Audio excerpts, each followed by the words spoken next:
10 വർഷം മുമ്പ് നാദാപുരം ഗ്രാമപഞ്ചായത്ത് പ്രസിഡന്റായി MK സഫീറ വരുന്നു. അതിന് പിന്നാലെയാണ് VV മുഹമ്മദ് അലി പ്രസിഡന്റാകുന്നത്.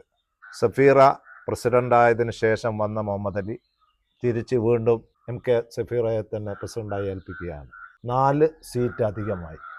എങ്ങനെ വിലയിരുത്തുന്നു ഇതിനെ? അല്ല, അത് മുഹമ്മദ് അലി സഫീറ എന്നുള്ളതല്ല. മുസ്ലിം ലീഗ് പാർട്ടി എന്നെ പ്രസിഡന്റാക്കി, സഫീറയെ പ്രസിഡന്റാക്കി, വീണ്ടും സഫീറയെ പ്രസിഡന്റാക്കി സ്ഥാനാർത്ഥിയായി നിർത്തിയപ്പോൾ ജനങ്ങൾ തന്ന അംഗീകാരമാണ്. നാട്ടിൽ ഐക്യ ജനാധിപത്യ മുന്നണി നടത്തുന്ന വികസന പ്രവർത്തനങ്ങൾക്കുള്ള ജനകീയ വിലയിരുത്തലുകളിലൂടെയാണ് ഇത്തരം വിജയങ്ങൾ ഉണ്ടാകുന്നത്. നാദാപുരം ഗ്രാമപഞ്ചായത്ത് 40 വർഷമായി UDFന്റെ ആധിപത്യം അല്ലെങ്കിൽ സമഗ്രാധിപത്യം എന്ന് വേണമെങ്കിൽ പറയാം. ഈ സമഗ്രാധിപത്യം തകർക്കാൻ വേണ്ടി എല്ലാ അടവുകളും മാറ്റിയാണ് LDF പ്രചരണ രംഗത്തിറങ്ങിയത്. പക്ഷേ കഴിഞ്ഞ വർഷത്തേക്കാൾ 4 സീറ്റ് UDF ആണ് പിടിച്ചെടുത്തത്. ഒരു പ്രസിഡന്റ് എന്ന നിലക്ക് എങ്ങനെയാണ് ഇതിനെ വിലയിരുത്തുന്നത്? അതിൽ ഒന്ന്, ഈ 40 വർഷം എന്ന് പറയുന്നത് തന്നെ ഒരു കളപ്രചരണമാണ്. നാദാപുരം പഞ്ചായത്ത് ഉണ്ടായ അന്ന് മുതൽ ഐക്യ ജനാധിപത്യ മുന്നണിക്കൊപ്പമാണ് നാദാപുരം. പിന്നെ ഇടയ്ക്കൊരു കാലത്ത് 78 മുതൽ 79 to 88 എന്ന് പറയുന്നൊരു കാലഘട്ടത്തിൽ ഐക്യ ജനാധിപത്യ മുന്നണിയിൽ നിന്ന് മാറി ഭരണം ഇടതുപക്ഷത്തേക്ക് പോയിട്ടുണ്ട്. അപ്പോഴും ആ ഇടതുപക്ഷത്ത് മുസ്ലിം ലീഗിൽ നിന്ന് വിഘടിച്ചു പോയ ഒരു വിഭാഗവും ഇന്ത്യൻ നാഷണൽ കോൺഗ്രസിൽ നിന്ന് വിഘടിച്ചു പോയ ഒരു വിഭാഗവും അന്നത്തെ CPMന്റെ സഖ്യത്തിനൊപ്പം ഉണ്ടായിരുന്നു. എന്ന് പറഞ്ഞാൽ CPMനോ ഇടതുപക്ഷത്തിനോ ഒറ്റയ്ക്ക് നാദാപുരം പഞ്ചായത്ത് ഭരിക്കാനുള്ള കപ്പാസിറ്റി ഇല്ല എന്നുള്ളതാണ് നാദാപുരത്തിന്റെ ചരിത്രം. ഇത്തവണ എങ്ങനെയെങ്കിലും നാദാപുരം പിടിച്ചെടുത്തേ പറ്റൂ എന്നുള്ള വാശിയോടുകൂടിയാണ് LDF പ്രവർത്തിച്ചത്. അത് കാണാതിരുന്നു കൂടല്ലോ. അല്ല, അത് കറക്റ്റാണ്. അത് നാദാപുരം മാത്രമല്ല, അത് ജനാധിപത്യ രീതിയിലുള്ള പ്രവർത്തനമായിരുന്നില്ല CPM നടത്തിയത്. CPM കേരളത്തിലെ ലോക്കൽ ബോഡി വാർഡുകളുടെ വിഭജനത്തെ കൈകാര്യം ചെയ്യുന്നത്. CPM ഈ പ്രാവശ്യം കേരളത്തിലെ തദ്ദേശ സ്ഥാപനങ്ങളുടെ വാർഡ് വിഭജനം നടത്തിയത് ഒരു പ്രത്യേക മെഷീനറി ഉപയോഗിച്ചാണ്. നാദാപുരത്ത് മാത്രമൊന്നല്ല, കേരളത്തിലെമ്പാടും വാർഡുകൾ വെട്ടിമുറിച്ച് CPMന് അനുകൂലമാകുന്ന രീതിയിൽ മാത്രമാണ് ചെയ്തത്. നമുക്ക് വാണിമേൽ കാണാം, കായക്കുടി കാണാം, എടച്ചേരി കാണാം, നാദാപുരം കാണാം, പുറമേരി കാണാം. നമ്മുടെ ഈ സറൗണ്ടിങ്സ് ഏരിയയിലുള്ള പഞ്ചായത്തുകളെ സംബന്ധിച്ചാണ് ഞാൻ പറയുന്നത്. കേരളത്തിലെ എല്ലാ പഞ്ചായത്തും, മുനിസിപ്പാലിറ്റിയും, കോർപ്പറേഷൻ, കോഴിക്കോട് കോർപ്പറേഷനൊക്കെ വിഭജിച്ച രീതിയൊക്കെ നമ്മൾ അത്ഭുതപ്പെട്ടു. വടകര മുനിസിപ്പാലിറ്റിയൊക്കെ ഔദ്യോഗിക സംവിധാനങ്ങളെ രാഷ്ട്രീയ താല്പര്യത്തിന് വേണ്ടി ഉപയോഗപ്പെടുത്തി ഡീലിമിറ്റേഷൻ കമ്മീഷനെ പോലും പാർട്ടി കമ്മിറ്റി പോലെ കൈകാര്യം ചെയ്ത് തദ്ദേശ സ്ഥാപനങ്ങൾ പിടിക്കാമെന്നുള്ളതാണ് CPMന്റെ ധാരണ. അതിനുള്ള കനത്ത തിരിച്ചടിയാണ് കേരളത്തിലെമ്പാടും. എവിടെയാണ് CPMന് മുൻതൂക്കമുള്ളത്? ജില്ലാ പഞ്ചായത്തിലുണ്ടോ? ഗ്രാമപഞ്ചായത്തിലുണ്ടോ? ബ്ലോക്ക് പഞ്ചായത്തിലുണ്ടോ? മുനിസിപ്പാലിറ്റിയിലുണ്ടോ? കോർപ്പറേഷൻ എവിടെയെങ്കിലും ഉണ്ടോ? ജനങ്ങൾ ചവറ്റുകൊട്ടയിലേക്ക് വലിച്ചെറിഞ്ഞത്. ആ വിജയം നാദാപുരത്തും പ്രതിഫലിച്ചിട്ടുണ്ട് എന്നുള്ളത് യാഥാർത്ഥ്യമാണ്. ഇപ്പോൾ പ്രസിഡന്റ് തന്നെ പറഞ്ഞു, കേരളത്തിലെമ്പാടും CPM അവരുടെ മെഷീനറി ഉപയോഗിച്ചാണ് വാർഡ് വിഭജനമൊക്കെ നടത്തിയത്. നാദാപുരത്തും അങ്ങനെ തന്നെയാണ്. പക്ഷേ നാദാപുരത്ത് മാത്രമാണ് ഒരു ഡയറക്റ്റ് ഫൈറ്റിലേക്ക് പോയത്. പ്രത്യേകിച്ച് ഗ്രാമപഞ്ചായത്ത് പ്രസിഡന്റും സെക്രട്ടറിയും തമ്മിൽ പോർവിളിയും യുദ്ധസമാനമായ ഒരു രംഗം തന്നെ നാദാപുരത്ത് ഉണ്ടായി. ഇത് നാദാപുരത്ത് മാത്രം എന്തുകൊണ്ട് ഇങ്ങനെ ഉണ്ടായി? അല്ലാതെ നാദാപുരത്ത് മാത്രമൊന്നല്ല, എല്ലാവരും നടന്നിട്ടുണ്ടാവും. പക്ഷെ ഒരു പ്രത്യക്ഷത്തില് ഇപ്പം ഗ്രാമപഞ്ചായത്ത് പ്രസിഡന്റിനെതിരെ, സ്റ്റാൻഡിംഗ് കമ്മിറ്റി ചെയർമാനെതിരെ, വൈസ് പ്രസിഡന്റിനെതിരെ, UDF ചെയർമാനെതിരെ, ഇവർക്കൊക്കെ എതിരെ കേസ് കൊടുക്കാൻ വരെ സെക്രട്ടറി ഉണ്ടായി. അതിൽ ഇടതുപക്ഷ ജനാധിപത്യ മുന്നണി ഏത് മിഷനറി ഉപയോഗിച്ച് വാർഡ് വെട്ടിമുറിച്ചാലും നാദാപുരം പഞ്ചായത്ത് വിട്ടുകൊടുക്കില്ല എന്നുള്ള ഒരു ദൃഢനിശ്ചയം ഞങ്ങളുടെ പക്ഷത്തുണ്ടായിരുന്നു. അതിനെ രാഷ്ട്രീയമായിട്ട് നേരിടാനുള്ള കപ്പാസിറ്റിയും ഞങ്ങൾക്കുണ്ട്. അത് നേരിടാൻ തന്നെ ഉറച്ചു തീരുമാനിച്ചിട്ട് നേരിട്ടിട്ടുമുണ്ട്. പക്ഷേ പ്രത്യക്ഷമായിട്ടൊരു ഉദ്യോഗസ്ഥൻ ഇടതുപക്ഷ മുന്നണിയുടെ കൺവീനർ പ്രവർത്തിക്കുന്നത് പോലെ പ്രവർത്തിച്ചാൽ, ഞാൻ ഇന്നലെ പൊതുയോഗത്തിൽ സംസാരിക്കുമ്പോൾ പറഞ്ഞിട്ടുണ്ട്, സത്യപ്രതിജ്ഞ ചെയ്തത് മമതയോ വിദ്വേഷമോ ഭയാശങ്കയോ കൂടാതെ ഔദ്യോഗിക കൃത്യനിർവഹണം നടത്തും എന്നുള്ളതാണ്. അപ്പോൾ ആ സെക്രട്ടറി നിലക്ക് നിർത്തേണ്ടത് പ്രസിഡന്റ് എന്ന നിലയിൽ എൻ്റെ ഉത്തരവാദിത്തമാണ്. ജനപ്രതിനിധി എന്നുള്ള നിലക്ക് ഭയാശങ്ക കൂടാതെ ഔദ്യോഗിക കൃത്യനിർവഹണം നടത്തുക എന്നുള്ളത് നമ്മുടെ ഉത്തരവാദിത്തമാണ്. നാദാപുരം പഞ്ചായത്തിൽ ഒരു വോട്ടർ ആപ്ലിക്കേഷൻ കൊടുത്ത് ഹിയറിംഗിന് ഹാജരായാൽ അത് UDF ആണെങ്കിൽ ആ ആപ്ലിക്കേഷൻ റിജക്റ്റ് ചെയ്യുക, LDF ആണെങ്കിൽ ഹിയറിംഗിന് പോലും വരാതെ അപ്രൂവ് ചെയ്യുക എന്ന് പറയുന്ന ഒരു സംവിധാനത്തിലേക്ക് സെക്രട്ടറി പ്രത്യക്ഷമായിട്ട് ഒരു ലോക്കൽ കമ്മിറ്റി സെക്രട്ടറി പ്രവർത്തിക്കുന്നത് പോലെ പ്രവർത്തിച്ചപ്പോൾ ചുങ്കിക്ക് പിടിച്ചിട്ട് നിയമവും നീതിയും നടപ്പിലാക്കിച്ചിട്ടുണ്ട്. അവിടെ ഞങ്ങൾ അലർട്ടായിട്ട് പ്രവർത്തിച്ചിട്ടുണ്ട്. അത് ഒരു യുദ്ധസമാനമായ രീതിയിലേക്ക് അത് മാറേണ്ടിയിരുന്നോ എന്നിപ്പം തോന്നുന്നുണ്ടോ? ഒരിക്കലും ഇല്ല. ആ യുദ്ധമൊക്കെ ശരിയായിരുന്നു എന്നുള്ളതാണ് ഈ വിജയം നമ്മളെ ബോധ്യപ്പെടുത്തുന്നത്. ശരിപക്ഷത്ത് നിന്ന് പ്രവർത്തിച്ചാൽ ജനങ്ങൾ അംഗീകരിക്കും എന്നുള്ളതിന്റെ തെളിവാണ്. നിങ്ങൾ നേരത്തെ ചോദിച്ചല്ലോ, 14 സീറ്റുമായിട്ടാണ് ഞങ്ങളുടെ സമിതി അധികാരത്തിൽ വന്നത്. ഇപ്പൊ ഞങ്ങൾ ഇറങ്ങി പോകുമ്പോൾ 18ആയി മാറിയിട്ടുണ്ട്. അത് 18ആയി മാറിയത് ഞങ്ങളൊരു മേജിക് കളിച്ചൊന്നല്ല, നാട്ടിലെ ജനങ്ങൾ വോട്ട് ചെയ്തിട്ടുള്ളതാണ്. ജനങ്ങൾക്കറിയാം ആരെ വിജയിപ്പിക്കണം, എന്താണ് ഇവിടെ നടക്കുന്നത്. ജനങ്ങൾ പൊട്ടന്മാരാ. വിഷ്വൽസും അതുപോലെ തന്നെ സോഷ്യൽ മീഡിയയും പത്രമാധ്യമങ്ങളൊക്കെ കൃത്യമായിട്ട് നിരീക്ഷിക്കുന്ന ജനങ്ങളല്ല ഇപ്പോഴത്തെ കാലത്തുള്ളത്. പുതിയ ജനറേഷന്റെ വോട്ടിംഗ് പാറ്റേൺ നോക്കിയാൽ ആ വോട്ടിംഗ് പാറ്റേണിൽ UDF-നാണ് മുൻതൂക്കം. പല രീതിയിലുള്ള ക്ലാസിഫിക്കേഷനും ഉണ്ടാക്കാൻ, ധ്രുവീകരണം ഉണ്ടാക്കാൻ നോക്കിയിട്ടുണ്ട്.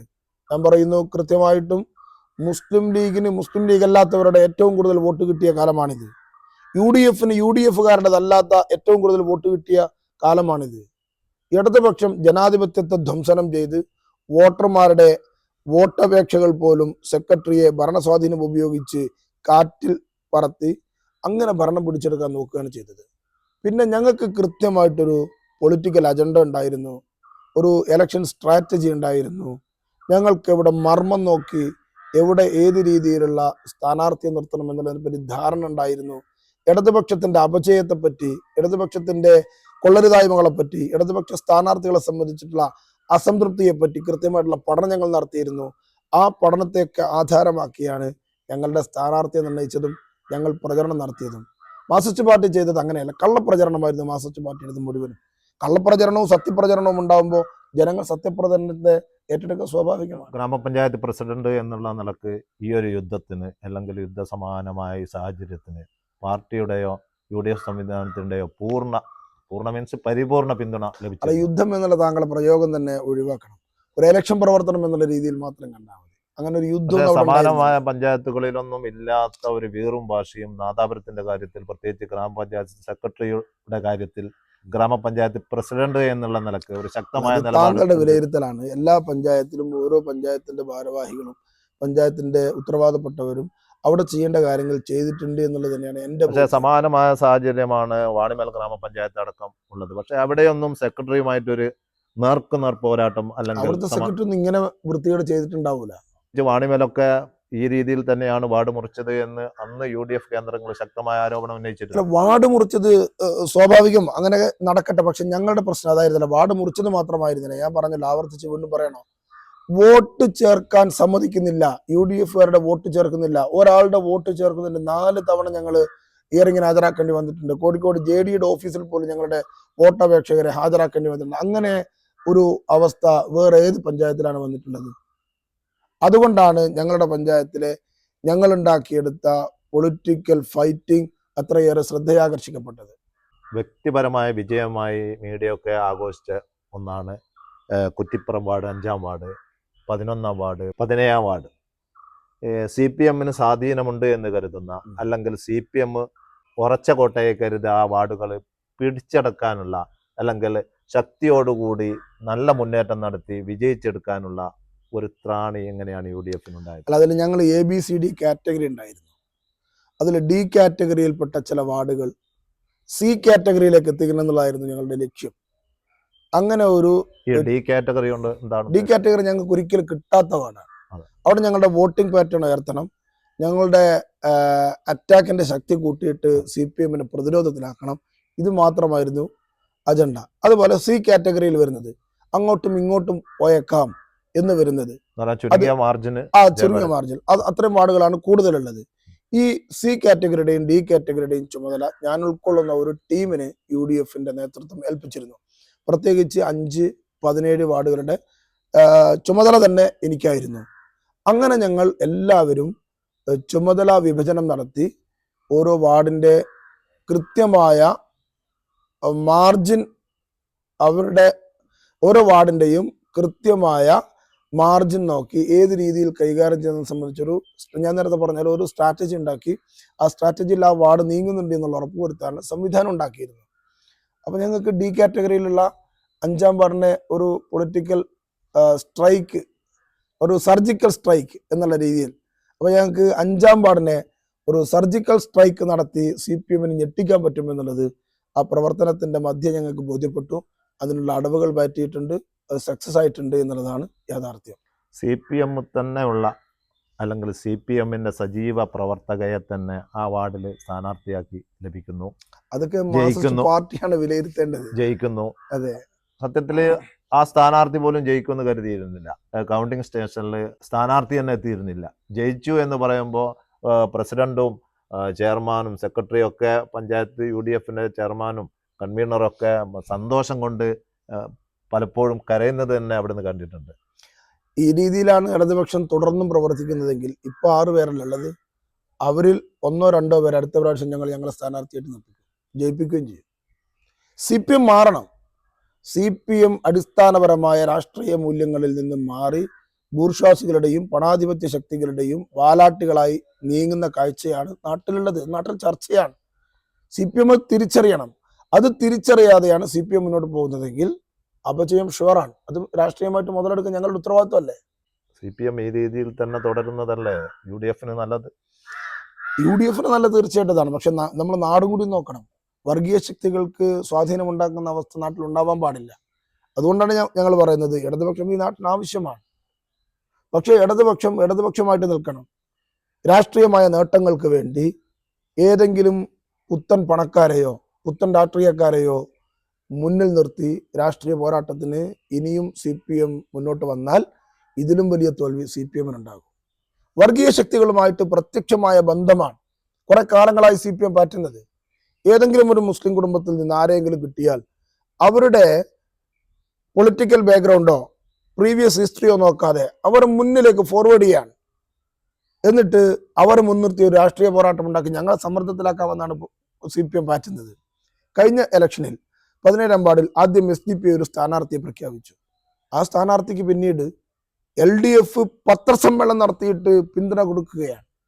ഈ പ്രാവശ്യം 3-ാം വാർഡിൽ CPMന് സ്ഥാനാർത്ഥി ഉണ്ടായിരുന്നു, SDP സ്ഥാനാർത്ഥി ഉണ്ടായിരുന്നു, ഒരു സ്വതന്ത്ര സ്ഥാനാർത്ഥി ഉണ്ടായിരുന്നു. ഒരു ധാരണയുടെ പിൻബലത്തിൽ SDP-യും CPM-ഉം സ്ഥാനാർത്ഥിയെ പിൻവലിക്കുകയും ഈ സ്വതന്ത്ര സ്ഥാനാർത്ഥിക്ക് പിന്തുണ കൊടുക്കുകയും ചെയ്തു. രാവിലെ മുസ്ലിം വീടുകളിൽ വോട്ടഭ്യർത്ഥിക്കുന്നത് SDP-ക്കാർ, വൈകുന്നേരം മുസ്ലിങ്ങളല്ലാത്തവരുടെ വീട്ടിൽ വോട്ടഭ്യർത്ഥിക്കുന്നത് മാർക്സിസ്റ്റ് പാർട്ടിക്കാർ. ഇത് വിരോധാഭാസമാണ്. ഇതിനെ മുസ്ലിങ്ങളും വിലയിരുത്തും, ഹിന്ദു വിഭാഗം വിലയിരുത്തും, രാഷ്ട്രീയക്കാർ വിലയിരുത്തും, രാഷ്ട്രീയക്കാർ അല്ലാത്ത ആളുകൾ വിലയിരുത്തും, ലീഗ് വിലയിരുത്തും, കോൺഗ്രസ് വിലയിരുത്തും, യഥാർത്ഥ കമ്മ്യൂണിസ്റ്റുകാർ വിലയിരുത്തും, BJP വിലയിരുത്തും. നാട്ടിൽ രാഷ്ട്രീയാഭിമുഖ്യമില്ലാത്ത പേഴ്സണൽ ആയിട്ടുള്ള അല്ലെങ്കിൽ ഒരു ഫൈറ്റിങ്ങിന്റെ മൂഡ് നോക്കി വോട്ട് ചെയ്യുന്ന ആളുകൾ വിലയിരുത്തും. അതൊക്കെ നമ്മുടെ നാട്ടിലില്ലേ? അതൊക്കെ നോക്കിയിട്ട് വേണം. അതിന്റെ പ്രത്യുപകാരമായിട്ട് 2-ാം വാർഡിലെ ഞങ്ങളുടെ സ്ഥാനാർത്ഥിക്കെതിരെ CPM SDP-യുടെ വോട്ട് വാങ്ങിയിട്ടുണ്ട്. 21-ാം വാർഡിലും 2-ാം വാർഡിലും BJP-യുടെ വോട്ട് കിട്ടാൻ വേണ്ടിയിട്ട് തികഞ്ഞ വർഗീയ പ്രചരണം നടത്തിയിട്ടുണ്ട്. ഇമ്മാതിരി കോലംകെട്ട രാഷ്ട്രീയമായിരുന്നു CPM-ഉം ഇടതുപക്ഷവും ഈ പ്രാവശ്യം പയറ്റിയത്. ഇതൊക്കെ UDFന് ഗുണം ചെയ്തു എന്നാണ് വിലയിരുത്തുന്നതല്ല, നാട്ടിൽ തെളിയിച്ചു കഴിഞ്ഞത്. അതിന് വിലയിരുത്തേണ്ടത് CPM. എന്താ പറ്റിയത് എന്നുള്ളത് CPM-ആണ് വിലയിരുത്തേണ്ടത്. എവിടെ ഞങ്ങൾക്ക് 17-ൽ എന്ത് സംഭവിച്ചു, 11-ൽ എന്ത് സംഭവിച്ചു, 5-ൽ എന്ത് സംഭവിച്ചു, 15-ൽ എന്ത് സംഭവിച്ചു. 15-ാം വാർഡ് 11-ാം വാർഡ് എന്നൊക്കെ പറയുന്നത് ഒരു വോട്ടർ പട്ടിക വെച്ച് നോക്കിയാൽ 150-ന്റെ മേലെ വോട്ടിന് ഞങ്ങൾ പിറകിലാണ്. എങ്ങനെയാണ് ജയിച്ചത് എന്നുള്ളത് ഞങ്ങൾക്കറിയാം. ഞങ്ങൾ പ്രത്യേകിച്ച് വിലയിരുത്തേണ്ട ആവശ്യമൊന്നുമില്ല. CPM ആലോചിക്കട്ടെ. അവരുടെ പാർട്ടിയും അവരുടെ മുന്നണിയും നിലനിൽക്കണമെങ്കിൽ 11-ാം വാർഡിൽ VV റനീഷും 15-ാം വാർഡിൽ പ്രിയപ്പെട്ട രഘുനാഥ് ജയിച്ച എത്ര വോട്ടിനാ? 96 വോട്ടിനാണ് ജയിച്ചത്. 150-ൽ പരം വോട്ടിന് അവിടെ പൊളിറ്റിക്കലി വോട്ടേഴ്സ് ലിസ്റ്റ് വെച്ചാൽ നമ്മൾ പരിശോധിച്ചാൽ അവിടെ LDFന് മുൻതൂക്കമാണ്. ഞങ്ങളുടെ പ്രധാന പോരാളി 5-ാം വാർഡിൽ 300 ശതമാനം വോട്ടിന്റെ ഭൂരിപക്ഷമുണ്ട്. LDFന് 300 ശതമാനം വോട്ടിന്റെ ഭൂരിപക്ഷമുണ്ട്. അവർ പരിശോധിക്കണം. ഞങ്ങളുടെ പ്രധാന പോരാളികളായ ആളുകൾക്ക് പോലും ഒരു സേഫ് ആയിട്ടുള്ള വാർഡ് പോലും മത്സരിക്കാനുണ്ടായിരുന്നു. പ്രിയപ്പെട്ട രഘുനാഥ് ഞങ്ങളുടെ ഈ പോരാട്ട മുഖത്തിന്റെ നക്ഷത്രമാണ്. പ്രിയപ്പെട്ട റിനീഷി ഈ പോരാട്ട ഭൂമികയിൽ ഒരു നായകനാണ്. അവർക്ക് പോലും ഒരു സേഫ് സോൺ മത്സരത്തിലേക്ക് പങ്കെടുക്കാൻ കഴിഞ്ഞിട്ടില്ല. അവർക്ക് ഫൈറ്റ് ചെയ്യുന്ന മണ്ഡലങ്ങളിലേക്ക് മത്സരിക്കേണ്ടി വന്നു. എന്താ കാരണം? വോട്ട് ഇല്ലാതാക്കി, വാർഡ് വെട്ടിമുറിച്ച്, എന്നിട്ട് അതൊക്കെ തൂക്കിയെടുക്കാം എന്നുള്ളതാണ് CPM ധരിച്ചിരുന്നത്. പക്ഷെ അവർക്ക് തെറ്റിപ്പോയി, അവർ കാളമാറിപ്പോയി. അവർ UDFന്റെ ക്യാമ്പയിനെയും CPM UDFന്റെ ക്യാമ്പയിനെയും UDFന്റെ പ്രചരണ തന്ത്രങ്ങളെയും UDFന്റെ ഇലക്ഷൻ സ്ട്രാറ്റജിയെയും UDFന്റെ നേതാക്കന്മാരെയും പഞ്ചായത്ത് ഭരണസമിതിയൊക്കെ ഡീഗ്രേഡ് ചെയ്തുകൊണ്ട്, അവമതിച്ചുകൊണ്ട്, പുല്ല് വിലക്ക് വെക്കാതെ പഴയ ധിക്കാരവും ധാർഷ്ട്യവും നാട്ടിൽ നടപ്പിലാക്കാനാണ് ഉദ്ദേശിച്ചിറങ്ങിയത്. 5ാം വാർഡ് ചിഹ്നം 5ാം വാർഡ് ഞാൻ പറഞ്ഞില്ല, അതൊരു പൊളിറ്റിക്കൽ സ്ട്രാറ്റജിയുടെ ഭാഗമായിട്ട് ഒരു സർജിക്കൽ സ്ട്രൈക്കാണ് അവിടെ ഞങ്ങൾക്ക് ഇപ്പോഴും വ്യക്തമാക്കാൻ കഴിയാത്ത പാടില്ലാത്ത ചില തന്ത്രങ്ങളുണ്ടായിരുന്നു. അത് ചിഹ്നം കുറയാന്ന് മാത്രം. അവിടെ യു ഡി എഫ് സജീവമായിട്ട് പ്രചരണ രംഗത്തൊന്നും ഇറങ്ങിയിട്ടില്ല. സ്വതന്ത്ര സ്ഥാനാർത്ഥി തന്നെയാണ് വളരെ സജീവമായി പ്രചരണ രംഗത്ത് ഇറങ്ങിയത്. UDF മാറി നിന്ന് പ്രവർത്തിക്കുകയും UDF പോലും പ്രതീക്ഷിക്കാത്ത രീതിയിൽ വിജയം ലഭിക്കുകയും ചെയ്ത ഒരു വാർഡാണ് 5ാം വാർഡ്. അത് CPM-ന്റെ ഉന്നതരായിട്ടുള്ള ആളുകളുടെ സപ്പോർട്ടോട് കൂടിയിട്ടാണ് സൗമ്യ മത്സരിച്ചത്. ആ തെരഞ്ഞെടുപ്പിൽ സൗമ്യ എന്നുള്ള സ്ഥാനാർത്ഥിക്ക് അത്ഭുതകരമായ പിന്തുണയാണ് 5ാം വാർഡിൽ കിട്ടിയത്. പാർട്ടി നേതാക്കളിൽ നിന്ന് തന്നെ വളരെ ഉത്തരവാദപ്പെട്ട പാർട്ടി നേതാക്കന്മാരുടെയും പാർട്ടി അനുഭാവികളുടെയും പിന്തുണ അതിനുണ്ട്. പിന്നെ ഞങ്ങളാണോ മുന്നിൽ നിന്നിട്ട് നയിക്കേണ്ടത്? സ്ഥാനാർത്ഥിയും ആ സ്ഥാനാർത്ഥിയോട് അനുഭാവമുള്ള സ്ഥാനാർത്ഥിയുടെ പോരാട്ടത്തിനോട് നീതി പുലർത്തിയ കുറെ ആളുകളുണ്ട്. അവരുടെ വിജയമാണത്. അവിടെ LDF-ന്റെ സ്ഥാനാർത്ഥിക്കെതിരെ ആദ്യം പോസ്റ്റർ പ്രചാരണമൊക്കെ നടത്തിയിരുന്നല്ലോ. അതെ, അത് CPM-ന്റെ ആഭ്യന്തര പ്രശ്നമാണ്. അത് മുതലെടുക്കുകയാണോ പാർട്ടി ചെയ്തത്? എല്ലാ വിഷയങ്ങളെയും അപഗ്രഥിച്ചുകൊണ്ട് ഞങ്ങൾക്കൊരു സ്ട്രാറ്റജി ഉണ്ടായിരുന്നു. ആ രീതിയിൽ തന്നെ ഞങ്ങൾ നീങ്ങിയിട്ടുണ്ട്. വിജയം സുനിശ്ചിതമാക്കിയിട്ടുണ്ട്. നാദാപുരത്ത് വികസനങ്ങൾ ചർച്ച ചെയ്തത് UDF-ന് ഗുണകരമായി എന്ന് കരുതുന്നു. അങ്ങനെയല്ലേ ജനം വിലയിരുത്തിയത്. ഈ ഇടതുപക്ഷം പറഞ്ഞത് ഇവിടെ ഒന്നും 40 വർഷമായിട്ട് നടക്കുന്നില്ല. ഞങ്ങൾ പറഞ്ഞത് 40 പോട്ടെ, ഈ 5 വർഷം പറഞ്ഞിട്ട് ഡിബേറ്റിനുണ്ടോ എന്നുള്ളത് ചോദിച്ചു. ഞങ്ങൾ അന്നേ പറഞ്ഞാൽ പരസ്യമായിട്ട് ഞങ്ങൾ ചോദിച്ചാൽ വെല്ലുവിളിച്ചല്ലോ. ഈ 5 വർഷത്തെ ഭരണസമിതിയുടെ പ്രവർത്തനങ്ങളെ വിലയിരുത്തി ഒരു വെല്ലുവിളിക്ക് നിങ്ങൾ തയ്യാറുണ്ടോ എന്ന് നിങ്ങൾ ചോദിച്ചില്ലേ? CPM-ന് നാട്ടിനോട് എന്ത് താല്പര്യമുള്ളത്? CPM-ന് നാദാപുരത്തോട് എന്ത് താല്പര്യമുള്ളത്? അവരുടെ മന്ത്രിയല്ലേ. CPM-ന് എന്ത് താല്പര്യമാണുള്ളത്? സംസ്ഥാന മന്ത്രി ഇടതുപക്ഷ ഗവൺമെന്റിന്റെ മന്ത്രി കൂടിയല്ലേ.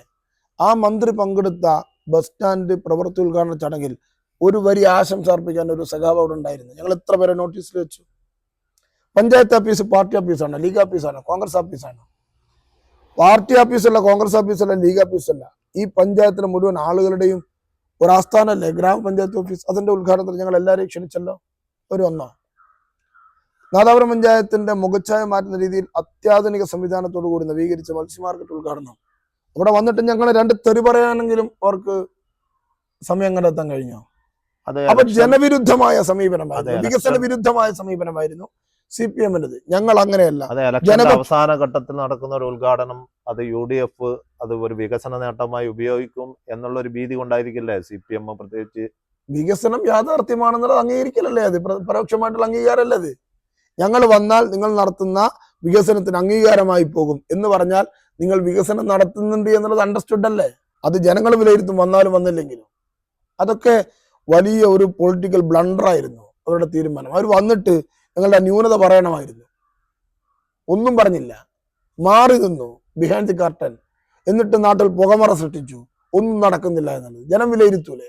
നാദാപുരം ഗ്രാമപഞ്ചായത്തിൽ നടത്തിയ വികസന നേട്ടങ്ങളിൽ ഒരു പ്രസിഡന്റ് എന്നുള്ള നിലയ്ക്ക് ഏറ്റവും കൂടുതൽ മനസ്സിൽ സ്പർശിച്ച സന്തോഷം ലഭിച്ച ഏത് വികസന നേട്ടമാണ്? എൻ്റെ ഏറ്റവും പ്രധാനപ്പെട്ട സന്തോഷം നാട്ടിലെ വികസന പ്രവർത്തനത്തിൽ എനിക്ക് എല്ലാവരെയും ചേർത്ത് പിടിക്കാൻ കഴിഞ്ഞിട്ടുണ്ട് എന്നുള്ളതാണ്. ഞാൻ ആരെയും മാറ്റി നിർത്തിയിട്ടില്ല. ഞങ്ങളുടെ ഭരണസമിതിയും ആരെയും മാറ്റി നിർത്തിയിട്ടില്ല. അതിലാണ് ഏറ്റവും വലിയ സന്തോഷം.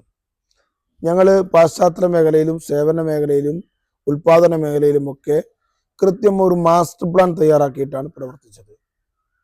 ഗുഡ് ഗവേണൻസ് പോലത്തെ ഈ ഗവേണൻസ് പോലത്തെ ഈ നാടിൻ്റെ ഈ തലമുറയുടെ നമ്മുടെ പുതിയ കാലഘട്ടത്തിൻ്റെ മാറ്റത്തിനനുസരിച്ചിട്ടുള്ള വികസന പരിപ്രേക്ഷ്യം ഞങ്ങൾ തയ്യാറാക്കി നടപ്പിലാക്കിയിട്ടുണ്ട്. ഏത് പഞ്ചായത്താണ് ഓരോ വീട്ടിലും ഒരാൾക്കെങ്കിലും ഇമെയിൽ ID ഉണ്ടാക്കുന്നത്? അത് വലിയ വികസന പ്രവർത്തനമാണെന്ന് താങ്കൾ സമ്മതിക്കുക? ഒരാൾക്കൊരു ഇമെയിൽ ID ഉണ്ടാക്കാൻ? പക്ഷേ ILGMS എന്ന സോഫ്റ്റ്വെയർ വരുന്നതിന് മുമ്പേ തന്നെ ഒരാൾക്ക് ILGM സോഫ്റ്റ്വെയർ വന്നാലോ കേസ്മാർട്ട് സോഫ്റ്റ്വെയർ വന്നാലോ ഉപയോഗിക്കാൻ പറ്റുന്ന രീതിയിലുള്ള ഡിജിറ്റൽ എഡ്യൂക്കേഷൻ ഞങ്ങൾ നടപ്പിലാക്കിയിട്ടുണ്ട്. Digital literacy പൂർണ്ണമാക്കിയിട്ടുണ്ട്. അതിനുശേഷമാണ് സംസ്ഥാന ഗവൺമെന്റ് പോലും ഈ രീതിയിലേക്ക് പദ്ധതികൾ ഗ്രാമപഞ്ചായത്തിനോടും മറ്റ് തദ്ദേശ സ്ഥാപനങ്ങളോടും ഏറ്റെടുക്കാൻ പറഞ്ഞത്. അങ്ങനെ മുഴുവൻ മേഖലയിലും വളരെ ശ്രദ്ധേയമായ പ്രവർത്തനം നടത്താൻ കഴിഞ്ഞിട്ടുണ്ട് എന്നുള്ള സന്തോഷമാണ് പടിയിറങ്ങുമ്പോഴുള്ളത്. എതിരാളികൾ പോലും ഗ്രാമപഞ്ചായത്ത് പ്രസിഡന്റ് എന്നുള്ള നിലക്ക് PV മുഹമ്മദ് അലിയെ അംഗീകരിക്കുന്ന ഒരു കാര്യം, കറകളഞ്ഞ സംശുദ്ധ രാഷ്ട്രീയത്തിന് ഉടമയായി നല്ല വരുമാനമുള്ള നാദാപുരം ഗ്രാമപഞ്ചായത്ത് പോലെയുള്ള ഒരു ഗ്രാമപഞ്ചായത്തിൽ പ്രസിഡന്റ് എന്നുള്ള നിലക്ക് ഒരു സംശുദ്ധ രാഷ്ട്രീയം, അഴിമതിയുടെ കറ പുരളാത്ത ചില ആളുകൾ ആ രീതിയിൽ സമൂഹ മാധ്യമങ്ങളിലടക്കം അഭിപ്രായം പറയുന്നതിനെ കുറിച്ച്.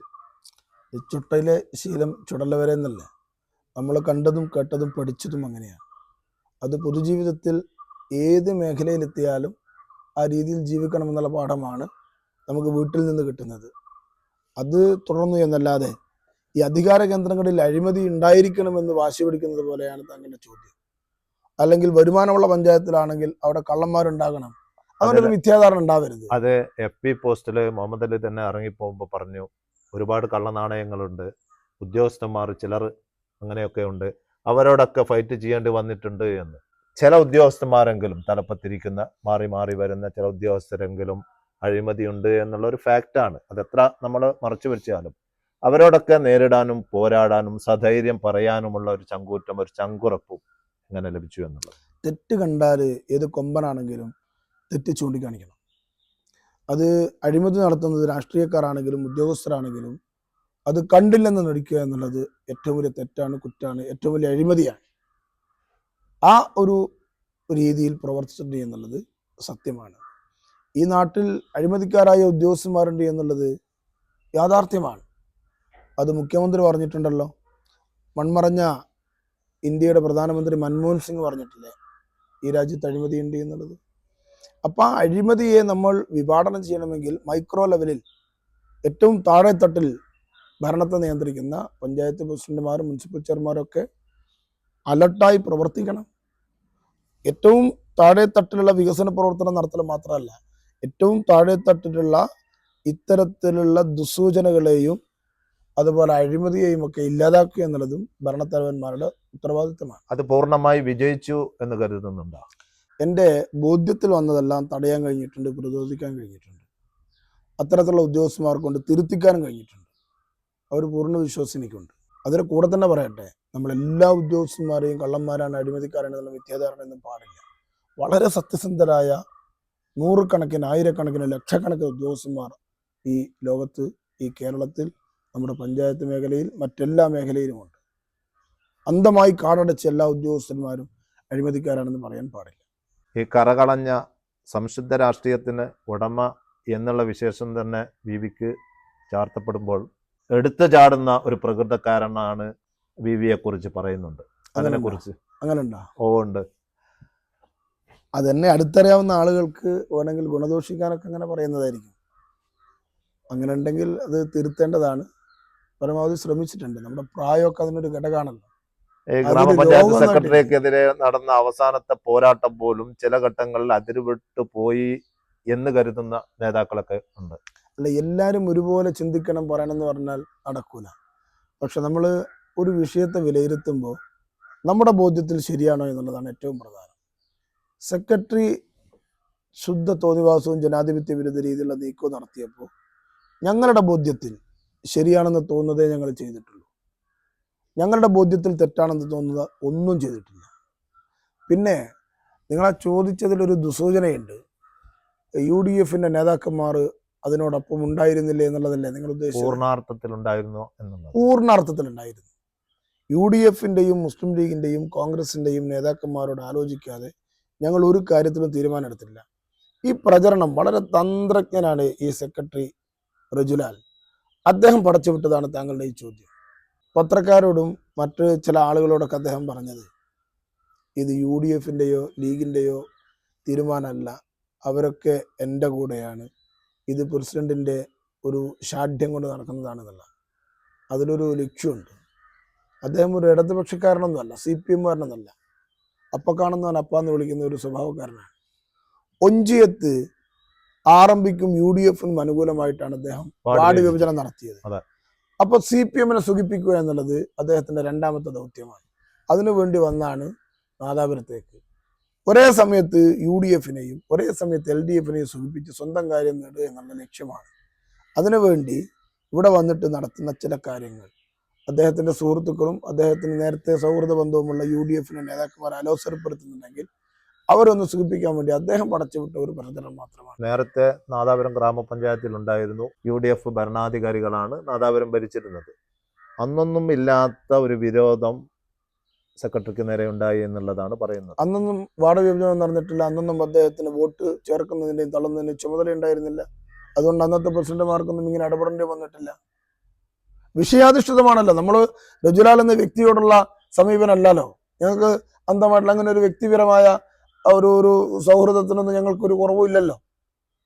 അദ്ദേഹത്തിന്റെ ഒരു വിഷയത്തിലുള്ള നയപരമായ തീരുമാനമെടുക്കുന്നതിലുള്ള പക്ഷപാതിത്വത്തെയാണ് നമ്മൾ എതിർത്തത്. വ്യക്തിപരമായിട്ട് എന്ത് പ്രശ്നം? റജുലാലിന് മുഹമ്മദ് അലിനോട് പ്രശ്നമുണ്ടോ? മുഹമ്മദ് അലിക്ക് റജുലാലിനോട് പ്രശ്നമുണ്ടോ? നാദാപുരം ഗ്രാമപഞ്ചായത്ത് സെക്രട്ടറിക്കെതിരെയുള്ള പോരാട്ടത്തിൽ UDF എല്ലാ നേതാക്കളുടെയും അകമഴിഞ്ഞ പിന്തുണ പൂർണ്ണാർത്ഥത്തിൽ കിട്ടിയെന്ന് വിശ്വസിക്കുന്നുണ്ടോ? ഞങ്ങള് സത്യത്തിന്റെ പാതയിൽ മാത്രമേ പ്രവർത്തിച്ചിട്ടുള്ളൂ. ആരെങ്കിലും അങ്ങനെ കള്ളനാണയങ്ങൾ മാറി നിന്നിട്ടുണ്ടെങ്കിൽ അവർക്കാണ് ഇപ്പം മനസാക്ഷി കുത്തുണ്ടാവുക. എൻ്റെ ബോധ്യത്തിൽ UDF മുഴുവൻ നേതാക്കന്മാരും പരിപൂർണമായി പിന്തുണച്ചിട്ടുണ്ട്. പിന്നെ ചില കോർണറുകളിൽ നിന്ന് താങ്കൾ ഉന്നയിക്കുന്നത് പോലെയുള്ള ചില ചോദ്യങ്ങൾ പലരും എന്നോട് ചോദിച്ചിട്ടുണ്ട്. അതൊരു താല്പര്യത്തിൻ്റെ പുറത്ത് ആരോ പടച്ചു വിട്ടതാണെന്നേ ഞാൻ വിലയിരുത്തുന്നുള്ളൂ. UDF നേതാക്കന്മാരാരും ഈ വോട്ട് ചേർക്കാത്ത സമയത്ത്, ജനാധിപത്യ വിരുദ്ധമായി സെക്രട്ടറി പ്രവർത്തിക്കുന്ന സമയത്ത് UDF പഞ്ചായത്ത് ഭരണത്തിൽ നിന്ന് പടിയിറക്കാനുള്ള സെക്രട്ടറിയുടെ തന്ത്രപരമായ നീക്കത്തിനൊപ്പം നിൽക്കുമെന്ന് ഞാൻ കരുതുന്നില്ല. അങ്ങനെ ഞാൻ നേരത്തെ പറഞ്ഞല്ലോ, അങ്ങനെ ആരെങ്കിലും പ്രവർത്തിച്ചിട്ടുണ്ടെങ്കിൽ അവർക്കല്ല ഇപ്പൊ മനസാക്ഷി കുത്തുണ്ടാവുക.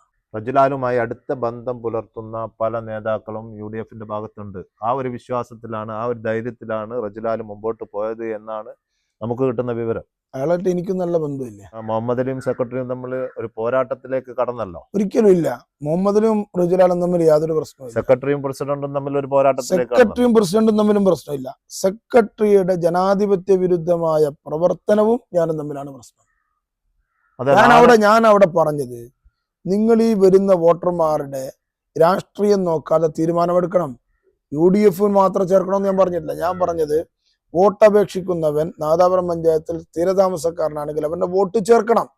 അവന് കോൺഗ്രസ് ആവട്ടെ, BJP ആവട്ടെ, ലീഗ് ആവട്ടെ, മാർക്സിസ്റ്റ് ആവട്ടെ, ആരെങ്കിലും ആവട്ടെ, നിങ്ങൾ രാഷ്ട്രീയം നോക്കിയിട്ട് തീരുമാനമെടുക്കരുത്. ഇത് മാത്രമേ ഞാൻ പറഞ്ഞിട്ടുള്ളൂ. അതിന്റെ കൂടെ UDF എന്നല്ല, നാട്ടിലുള്ള ജനാധിപത്യ വിശ്വാസികൾ മുഴുവനും ഒപ്പം നിന്നു എന്നുള്ളതാണ് എൻ്റെ ബോധ്യം. കേരളത്തിലെ ആദ്യത്തെ പ്രസിഡന്റായിരിക്കും അവസാനത്തെ ദിവസം ബോർഡ് മീറ്റിംഗ് വിളിച്ചത്. അത്രമാത്രം ഒരു പ്രകോപനപരമായി എന്ന് വേണമെങ്കിൽ കരുതാവുന്ന ഒരു തീരുമാനം. അതെങ്ങനെയാണ് പ്രകോപനമെന്ന് താങ്കളുടെ വാക്ക് പിൻവലിക്കണം. സെക്രട്ടറി പ്രകോപനപരമല്ല, സെക്രട്ടറിക്കെതിരെ നടപടിക്ക് ശുപാർശ ചെയ്താണ്. അത് വേണം താങ്കൾക്ക് അങ്ങനെ പറയാം. അവസാനത്തെ ദിവസവും യോഗം വിളിച്ചു എന്നുള്ളത് ഭരണഘടനാപരമായ നിക്ഷിപ്തമായ അധികാരം പ്രയോഗിച്ചു എന്നുള്ളത് മാത്രമാണ്. സെക്രട്ടറിക്കെതിരെ അല്ല. അത് ചില ആളുകളൊക്കെ വിചാരിക്കുന്നത് ഇലക്ഷൻ നോട്ടിഫിക്കേഷൻ വന്നാൽ പിന്നെ പഞ്ചായത്തും ഇല്ല, ഭരണസമിതിയും ഇല്ല, പ്രസിഡന്റും ഇല്ല എന്നുള്ളതാണ്. അതിനുശേഷം എത്ര ഫയൽ ഞാൻ ഒപ്പിട്ടിട്ടുണ്ട്. ഒരു പ്രസിഡന്റ് അല്ലാതാവുന്നത് എപ്പോഴാ? ഭരണസമിതിയുടെ കാലാവധി മെമ്പർ എന്ന നിലക്ക് പൂർത്തിയാകുന്നത് വരെയാ, അല്ലെങ്കിൽ മറ്റൊരു പ്രസിഡന്റ് വരുന്നത് വരെയാ, അല്ലെങ്കിൽ അദ്ദേഹം രാജിവെക്കുകയോ മരണപ്പെടുകയോ ചെയ്യുന്നത് വരെയാ. ഇത് പഞ്ചായത്ത് രാജ് ആക്ട് ആണ്. പഞ്ചായത്ത് രാജ് ആക്ട് എന്തിനെ ബേസ് ചെയ്തുകൊണ്ടുള്ളതാണ്? ഇന്ത്യൻ ഭരണഘടന ബേസ് ചെയ്തുകൊണ്ടുള്ളതാണ്. ആ അധികാരം നിക്ഷിപ്തമാണെന്ന് പഠിക്കാത്ത ആരെങ്കിലും ഉണ്ടെങ്കിൽ അവരെ പഠിപ്പിക്കാൻ കൂടിയാണ്. നമ്മൾ വിദ്യാഭ്യാസം എന്ന് പറയുന്നത് പാഠപുസ്തകങ്ങൾ വായിച്ചു നോക്കി മനഃപ്പാഠമാക്കി പരീക്ഷ എഴുതുന്ന കാര്യങ്ങൾ മാത്രമല്ല. ഒരു ഉത്തരവാദിത്വം ഏറ്റെടുത്താൽ ആ ഉത്തരവാദിത്വ നിർവഹണത്തിന്റെ ഭാഗമായി പഠിക്കേണ്ട കാര്യങ്ങൾ കൂടി പഠിക്കണം. ആ പഠനം നടത്തിയിട്ടില്ലെങ്കിൽ അത്തരക്കാർക്ക് പഠിപ്പിച്ചു കൊടുക്കുക എന്നുള്ളത് നമ്മുടെ ഉത്തരവാദിത്വം, ബാധ്യതയാണ്. അതാണ് അവസാനത്തെ മീറ്റിംഗ്. നാദാപുരം ഗ്രാമപഞ്ചായത്ത് പ്രസിഡന്റ് എന്നുള്ള നിലക്ക് 22 ഭരണസമിതി അംഗങ്ങളുമായിട്ട് മുമ്പോട്ട് പോയ താങ്കൾക്ക് ഒരുപാട് മെമ്പർമാർക്കിടയിൽ വ്യക്തിപരമായ വിമർശനം വന്നപ്പോൾ, സോഷ്യൽ മീഡിയ പ്രയാസപ്പെടുത്തുന്ന രീതിയിൽ ചില മെമ്പർമാർക്കെതിരെ പ്രത്യാരോപണങ്ങൾ ഉയർന്നപ്പോൾ ഗ്രാമപഞ്ചായത്ത് പ്രസിഡന്റ് എന്നുള്ള നിലക്ക് ഒരു മാനസികമായ പ്രയാസം ഉണ്ടായിട്ടുണ്ടോ? ഞാൻ എന്തിനു പ്രയാസപ്പെടുന്നു? നമ്മുടെ സഹപ്രവർത്തകന്മാരായിട്ടുള്ള ഏത് പാർട്ടിയിൽപ്പെട്ട ആളാണെങ്കിലും അവർക്കൊരു വിഷമം വ്യക്തിപരമായിട്ടുണ്ടാകുമ്പോൾ അതിൻ്റെ കൂടെ കട്ടക്ക് നിൽക്കും. അവർക്കെതിരെ വേറെ ഏതെങ്കിലും തരത്തിലുള്ള ആക്ഷേപങ്ങളോ പ്രയാസങ്ങളോ ഉണ്ടാകുമ്പോൾ ന്യായത്തിൻ്റെയും നീതിയുടെയും ഭാഗത്ത് നിൽക്കും. അതല്ലാതെ മറ്റൊന്നും ഞാൻ ചെയ്തിട്ടില്ല. നാദാപുരത്ത് ഏറെ വിവാദം സൃഷ്ടിച്ച ഒരു കാര്യമായിരുന്നു ഇയ്യങ്കോട് ദേശപോഷണി വായനശാല. അതുമായി ബന്ധപ്പെട്ട കെട്ടിടം.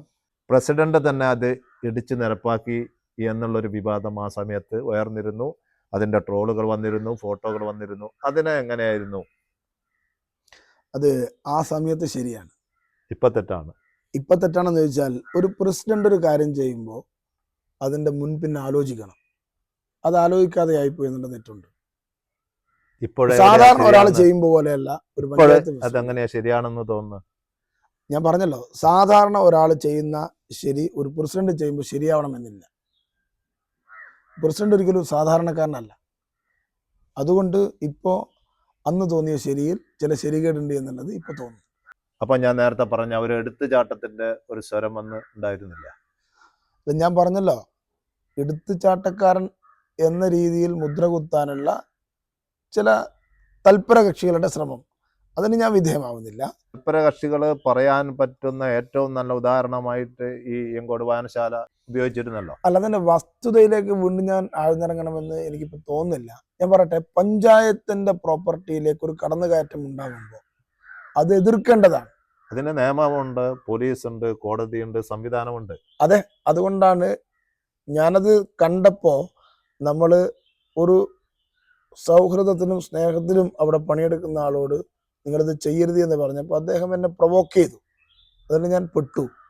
ആ പ്രൊവോക്കേഷൻ്റെ ഭാഗമായിട്ട് അവിടെ ഞാൻ അന്നത് ചെയ്തത് ശരിയാണെങ്കിലും ഇന്ന് ഞാൻ വിലയിരുത്തുന്നു, ഒരു പ്രസിഡന്റ് എന്ന നിലയിൽ അങ്ങനെയല്ല ചെയ്യേണ്ടത് എന്ന്. പടിയിറങ്ങിപ്പോകുന്ന സമയത്ത് ബി മുഹമ്മദ് അലി ഇട്ട FB പോസ്റ്റിൽ ഒരുപാട് വിമർശനങ്ങൾ വന്നിട്ടുണ്ട്, ഒരുപാട് ഗുണങ്ങൾ എടുത്തു പറയുന്നുണ്ട്. അതിൽ ചില വേർഡ്സുകൾ എടുത്തു പറയേണ്ടത്, മുഹമ്മദ് അലി ഒരു പച്ചയായ മനുഷ്യൻ, സംശുദ്ധമായ ഒരു രാഷ്ട്രീയക്കാരൻ എന്നൊക്കെ എടുത്താണ് പലരും ഉപയോഗിച്ചിട്ടുള്ളത്. അതിനെക്കുറിച്ച് ആ കമൻറ്റ് കേട്ടപ്പോൾ തോന്നിയ? നമ്മളെപ്പറ്റി നല്ലത് പറയുമ്പോൾ നമുക്ക് സന്തോഷമല്ലേ ഉണ്ടാവുള്ളൂ, അത്ര തന്നെ, മറ്റൊന്നുമില്ല. വിലയിരുത്തേണ്ടത് ജനങ്ങളാണ്. 5 വർഷത്തെ ഭരണം പ്രസിഡന്റ് എന്നുള്ള നിലക്ക് താങ്കളുടെ മനസാക്ഷിക്ക് കൊടുക്കുന്ന ഗ്രേഡ് എത്രയായിരിക്കും? ഞാൻ 100 മാർക്ക് കൊടുക്കും. എൻ്റെ മനസ്സിൽ പ്രസിഡന്റ് എന്ന നിലയിൽ സത്യപ്രതിജ്ഞ അധികാരമേൽക്കുമ്പോൾ എൻ്റെ മനസ്സിലുണ്ടായിരുന്ന എല്ലാ കാര്യങ്ങളും, സ്കൂളുകളായിക്കോട്ടെ, കെട്ടിടങ്ങളായിക്കോട്ടെ, പഞ്ചായത്ത് ഓഫീസായിക്കോട്ടെ, ബസ് സ്റ്റാൻഡ് ആയിക്കോട്ടെ, നമ്മുടെ ബഡ്സ് സ്കൂളിലെ കുട്ടികൾക്ക് സ്ഥലം ഉണ്ടായിരുന്നില്ല, അവർക്ക് ഒരു മര്യാദക്കുള്ള റൂം പഠിക്കാനുണ്ടായിരുന്നില്ല, അവർക്ക് അവരുടെ ആക്ടിവിറ്റി നടത്താനുള്ള സംവിധാനം ഉണ്ടായില്ല. അതിന് സ്ഥലം കണ്ടെത്തി, അതിൻ്റെ ബിൽഡിങ്ങിൻ്റെ പണം വെച്ച്, അതിൻ്റെ സാങ്കേതിക അനുമതി വാങ്ങി, അതിൻ്റെ പ്രവർത്തിക്ക് തറക്കല്ലിട്ട്, അങ്ങനെയുള്ള നിരവധി സ്വപ്നങ്ങൾ ഞാൻ എന്നും കൊണ്ട് നടക്കുന്നതാണ്. നമ്മളെല്ലാ രംഗത്തും നാദാപുരം മുന്നേറി എന്ന് പറയുമ്പോഴും വലിയ ഒരു ഗ്യാപ്പ് ഉണ്ട്. അത് നമ്മുടെ സർക്കാർ സംവിധാനത്തിൽ അല്ലെങ്കിൽ ഭരണ സംവിധാനത്തിൽ മതിയായ പ്രാതിനിധ്യമുള്ള നാദാപുരക്കാരല്ല എന്നുള്ളതാണ്. നല്ല എഡ്യൂക്കേറ്റഡ് ആയിട്ടുള്ള, നല്ല ക്വാളിഫിക്കേഷനുള്ള ധാരാളം ചെറുപ്പക്കാരികളും നാട്ടിലുണ്ടാകുന്നുണ്ട്. പക്ഷെ അവർക്ക് ഗൈഡൻസ് കൊടുത്ത് അവരെ ഒരു ലക്ഷ്യസ്ഥാനത്തേക്ക് എത്തിക്കാനുള്ള സംവിധാനമില്ല എന്നുള്ളത് ഒരു ഗ്യാപ്പാണ്. അതൊക്കെ ഫിൽഫിൽ ചെയ്യാൻ ഒരു റഫറൻസ് ലൈബ്രറിയും ഒരു ഗൈഡൻസ് സെൻറ്ററും വേണമെന്നുള്ളത് ഒരു അഭിലാഷമായിരുന്നു. അങ്ങനെയുള്ള കാര്യങ്ങളൊക്കെ നാട്ടുകാരോട് പറഞ്ഞപ്പോൾ എന്തൊരു കലവറയില്ലാത്ത പിന്തുണയാണ് നൽകിയത്. ബസ് സ്റ്റാൻഡിന് നേരത്തെ അക്വയർ ചെയ്ത ഭൂമിയിലാണ് നമ്മൾ മാറ്റിപ്പണിയുന്നത്. എന്നാൽ റഫറൻസ് ലൈബ്രറി സ്ഥാപിക്കുന്നത് ഗ്രാമപഞ്ചായത്തിന് ഫ്രീ ആയിട്ട് കിട്ടിയ സ്ഥലത്താണ്. 16 സെന്റ് സ്ഥലം ഗ്രാമപഞ്ചായത്തിന് ഫ്രീ ആയിട്ടാണ് ഉദാരമനസ്കരായിട്ടുള്ള ആളുകൾ തന്നത്. നമുക്ക് ഒരിക്കലും മറക്കാൻ കഴിയില്ല. ബഡ്സ് സ്കൂളിനും ആരോഗ്യ ഉപകേന്ദ്രത്തിനും കെട്ടിടം പണിയുന്നതിന് 23 സെന്റ് സ്ഥലമാണ് ഗ്രാമപഞ്ചായത്തിന് ഫ്രീ ആയിട്ട് കിട്ടുന്നത്. ഞങ്ങളത്